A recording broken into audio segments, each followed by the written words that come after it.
Hello everyone, this is Ziauddin. और आज हम बात करने वाले बहुत ही इम्पोर्टेंट टॉपिक पे which is hypertension. So India में 57% जो डेथ रेट है स्ट्रोक से, उसमें डायरेक्टली रिस्पॉन्सिबल होता है hypertension.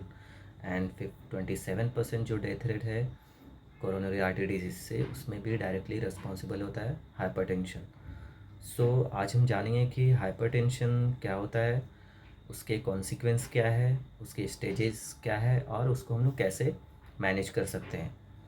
So as we know that heart का हमारा काम होता है पूरे बॉडी में ब्लड सप्लाई करना थ्रू द पंप।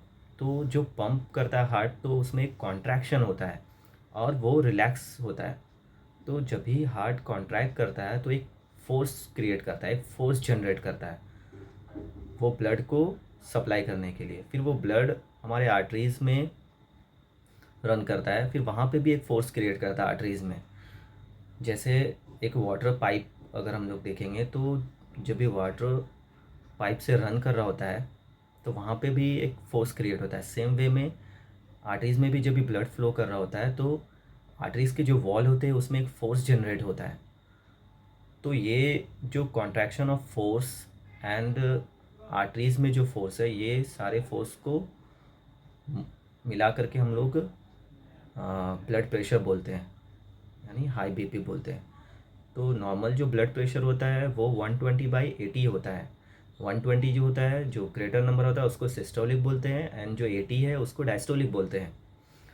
तो सिस्टोलिक हमेशा ज़्यादा होता है डायस्टोलिक से, बिकॉज वहाँ पे हार्ट का जो कॉन्ट्रैक्शन फोर्स है और पेरीफेरल का आर्टरीज़ का जो रेजिस्टेंस है, वो दोनों को कैलकुलेट करके, दोनों को ऐड करके के वो ज़्यादा होता है, इसलिए वो हमेशा 120 दिखाता है।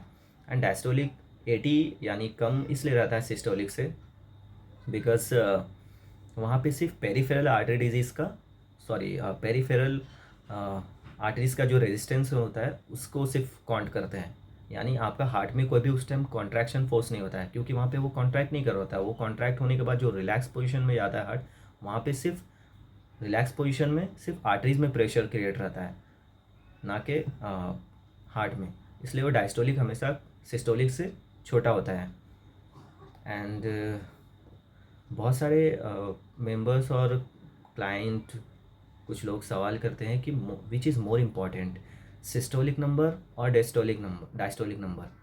सो answer is both are equally important.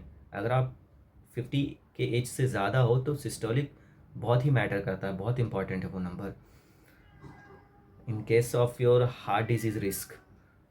And diastolic जब भी आप 50 के एज से कम हो तो वो बहुत मैटर करता है। सो नेक्स्ट वीडियो में हम लोग डिस्कस करेंगे इसके consequence and how to manage it and इसके different different stages. So stay tune, have a nice day, bye.